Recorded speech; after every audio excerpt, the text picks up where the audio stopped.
விவிலியம் அறிவோம். வணக்கம் அன்பர்களே. இன்று நாம் அறிய போகும் பகுதி எபிரேயர் அதிகாரம் 2. எனவே நான் கேட்டறிந்த செய்தி நின்று வழுவி விடாது இருக்குமாறு மிகவும் எச்சரிக்கையாய் இருக்க வேண்டும். ஏனெனில் வானதுதர் வழி எடுத்துரைக்கப்பட்ட செய்தி உறுதியாயிருந்தது. அதை மீறிய எவரும் அதற்கு கீழ்ப்படியாத எவரும் தகுந்த தண்டனை பெற்றனர். அவ்வாறு இருக்க இத்தகைய ஒப்பற்ற மீட்பை பற்றி நாம் அக்கறையற்று இருப்போமானால் தண்டனையிலிருந்து எப்படி தப்ப முடியும்? இம்மீட்பு செய்தியை முதல் அறிவித்தவர் ஆண்டவரே. இதை கேட்டவர்களும் இதனை நமக்கு உறுதிப்படுத்தியுள்ளனர். கடவுளும் அடையாளங்கள், அருஞ்செயல்கள், பல்வேறு வல்ல செயல்கள் மூலமாகவும் தம் திருவுளப்படி தூய ஆவியின் கொடைகளை பகிர்ந்தளித்ததன் மூலமாகவும் இதற்கு சான்று பகர்ந்துள்ளார். வரவிருக்கும் உலகு பற்றி பேசுகிறோம். கடவுள் அதனை வானதுதரின் அதிகாரத்திற்கு பணிய செய்யவில்லை. இதற்கு சான்றாக மறைநூலில் ஓரிடத்தில் சொல்லப்பட்டுள்ளது இதுவே: மனிதரை நீர் நினைவில் கொள்வதற்கு அவர்கள் யார்? மனித பிறவிகளை நீர் ஒரு பொருட்டாக எண்ணுவதற்கு அவர்கள் எம்மாத்திரம்? ஆயினும் நீர் அவர்களை வானதூதரை விட சற்றே சிறியவராக்கியுள்ளீர். மாட்சியையும் மேன்மையையும் அவர்களுக்கு முடியாக சூட்டியுள்ளீர். உமது கை படைத்தவற்றுக்கு மேலாக அவர்களை நியமித்தீர். எல்லாவற்றையும் அவர்கள் பாதங்களுக்கு கீழ்ப்படுத்தியுள்ளீர். அனைத்தையும் மனிதருக்கு அடிபணிய செய்தார் என்பதால் எதையும் பணியாதிருக்க விட்டுவிடவில்லை எனலாம். எனினும் அனைத்தும் மனிதருக்கு இன்னும் அடிபணிய காணோம். நாம் காண்பதோ சிறிது காலம் வானதூதரை விட சற்று தாழ்ந்தவராக்கப்பட்ட இயேசுவையே.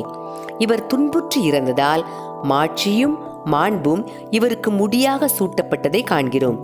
இவ்வாறு கடவுளின் அருளால் அனைவருடைய நலனுக்காகவும் இவர் சாவுக்கு உட்பட வேண்டியிருந்தது. கடவுள் எல்லாவற்றையும் தமக்கென்று தாமே உண்டாக்கினார்.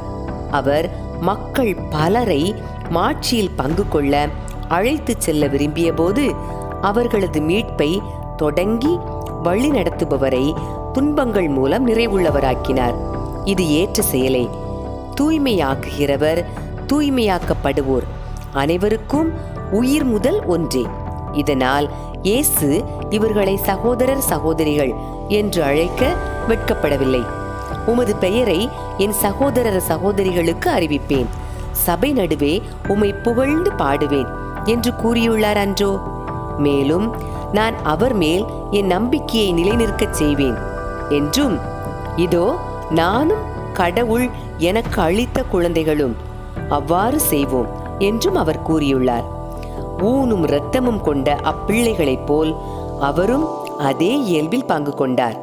இவ்வாறு சாவின் மேல் ஆற்றல் கொண்டிருந்த அலகையை சாவின் வழியாகவே அழித்துவிட்டார். வாழ்நாள் முழுவதும் சாவு பற்றிய அச்சத்தினால் அடிமைப்பட்டிருந்தவர்களை விடுவித்தார். ஏனெனில் அவர் வானதூதருக்கு துணை நிற்கவில்லை, மாறாக ஆபிரகாமின் வழிமரபினருக்கே துணை நின்றார் என்பது கண்கூடு. ஆதலின் கடவுள் பணியில் அவர் இரக்கமும் நம்பிக்கையும் உள்ள தலைமை குருவாயிருந்து மக்களுடைய பாவங்களுக்கு கழுவாயாகுமாறு எல்லாவற்றிலும் தம் சகோதரர் சகோதரிகளைப் போல் ஆக வேண்டியதாயிற்று. இவ்வாறு தாமே சோதனைக்கு உள்ளாகி துன்பப்பட்டதனால் சோதிக்கப்படுவோருக்கு உதவி செய்ய அவர் வல்லவர். அன்பர்களே, இறைவார்த்தையோடு பயணித்தோம். இறைவனோடு நம் பயணத்தை தொடர்வோம்.